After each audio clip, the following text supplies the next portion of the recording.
Today, the eyes and ears of the 21st century are focused on new developments, new technologies, new emerging companies. We're on the scene to bring it to you as it happens. We anchor from our new studios in Los Angeles and then go out all over America to get to the heart of the story. I'm Bert Tenzer. I'm Bella Shaw. I'm Doug Llewellyn. And I'm William Shatner, and this is Heartbeat of America. Since 2001, our television series has been featuring entrepreneurial companies that move our country and our economy forward. Standing by at our studios in Los Angeles is one such company. Welcome. Good to have you with us. All right, let's begin by telling me what you do and who benefits from it. I'm a natural doctor, and I have a residential health center, and that center is located in South Florida now. We've been doing such work for 52 years, and people come to us for two reasons: either to bring about recovery from disease they have or fight the premature aging process. Well, you're obviously successful, so what do you attribute your success to? Any particular philosophies or strategies? The success, quite simply, comes from the passion I have to do this work. When you see human potential in action, it's remarkable, and I see it every day. Now, stay with us. There's more to come. Thank you, William. I'm Doug Llewellyn now here in our studio in Los Angeles with our guest, who is the director of this organization known as the Hippocrates Health Institute. It is described as the world's premier health encounter, and it is located in West Palm Beach, Florida. We're about to find out exactly what this is now from the gentleman you've already seen. His name is Dr. Brian Clement. Doctor, welcome. Nice to have you with us. So nice to be here today. Tell me a little bit about, as I say, you're described as the world's premier health encounter. What really is that? Well, it's a center that really practices legitimate health care. It's a place where people come from every single corner of the globe. Many who have catastrophic disease, who were literally told they were going to die in weeks or months. Others who come to fight the premature aging process. And we educate them how to take responsibility for their life. Now, obviously, this is not like a spa where someone comes to get beautified and you're getting massages and everything, you're living a good life. They're coming to get well, and I know you treat really serious things. Cancer, multiple sclerosis, Parkinson's, diseases of this nature. Absolutely. And when I say you do treat, how effective are you in treating people who have these things? Well, we're the oldest complementary health center on earth. What's complementary mean? Complementary means you complement the person's health, rather than segmented and isolated as allopathic medicine does, or even other natural methodologies. We take the entire person into account, and we take every aspect of that individual and give them what they need to become well. So the bottom line then is just, if someone is suffering, and indeed they do, cancer, let's take cancer.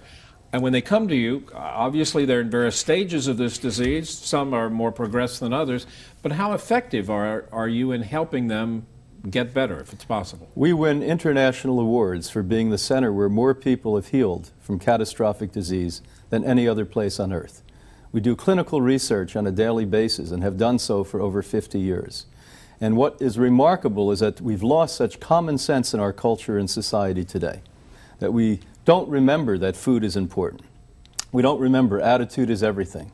We don't remember that movement and exercise and building the body is mandatory. It was only 4 or 5 generations ago that everyone did these things just in everyday living. Today we have to have gyms, we have to have videos on TV, we have to have health stores. Everything was organic before the Second World War. Now there's an organic movement that's moving rapidly. But what has happened is that we no longer understand the very premises of how to live a well and healthy life. So the question comes down to, what do you do? How do you treat people? Well, you have to get people to take total responsibility for their entire life. If you don't do that, nobody's ever going to get well. The whole system today that we call healthcare is basically a fraud. And why it's a fraud, it's about a patient coming to somebody and having a practice come about where that person has to be dependent upon that professional. We want to make everyone independent and to know what they need to know to be well. Well, let's get specific. When someone comes to you, what are the first steps you go through with them? First step is we sit with them and we counsel them. Our medical staff, medical doctors, psychologists, exercise physiologists. All of us sit as a team and we talk to them. We look at their records. And then we determine what the next step may be for their life. Each one of them has an education at Hippocrates, 30 different classes a week. And when they get that education, they start to step up and start to take control of who they are. I would like you to tell me a little bit more about what you do to help them. How does treatment at center, how does it help? What goes on? Let's talk about diet. Let's isolate one aspect of Okay. it. Number one, the diet that most of us were brought up on was a diet that was propelled by industry, the meat and dairy industry. They told us that we die without consuming protein from meat. I haven't consumed meat or animal food of any type for well over 35 years. You're a vegan. I'm a complete vegan, and we've placed hundreds of thousands of people on the vegan diet over the 52 years that we basically have had the Hippocrates Health Institute. Okay. Number two, the dairy industry told us our bones would crumble. Right here in Los Angeles and around the world, research from universities show us a couple of things. Dairy is probably the #1 dietary culprit to cause osteoporosis. So we pull those two non-foods out of the human diet. Then we start to give organic, vegan, plant-based foods that have been not only researched at Hippocrates, but by the most renowned nutritional researchers on the planet, who literally show us that these foods bring about health. And what is it that brings about health in these foods? Phytochemicals. And phytochemicals are the most important finding in nutritional science in the entire history of nutritional science. We now know inherently in every single plant-based food, there are these natural chemistries that attack and prevent disease. They also, by the way, attack and prevent premature aging. So that's just dietary. Most important is psychology. Everyone sits with gifted psychotherapists. And why we need that is because if you don't change your mind, you're not going to change your attitude and lifestyle. You're not going to step up and start to eat the right foods and get up every day and exercise the body. If you don't have enough value in who you are, you're not going to value what you do.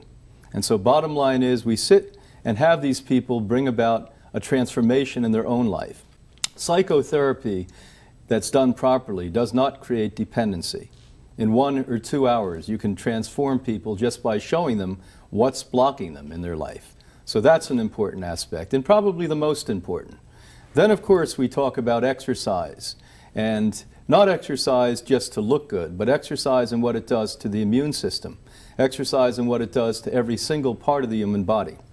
One of my recent publications, I researched for 3.5 years internationally, looked at 27 global studies on aging. The name of the book is Longevity, Living Life Without Limits. You should see what every one of those researchers found. That if you just do aerobic exercise, medium amounts of aerobic exercise, walking briskly as an example, 50% of the people who have dementia, memory loss, Alzheimer's disease would no longer have it. Depression. That much? Exactly. Wow. Depression would be eliminated by another 50%. And on these things go. And all of this is mandated by global research. And we do know this, but why isn't it taken from those research laboratories into the public? Because the marketers out there prevent that from happening. They tell you that fast food is good for you.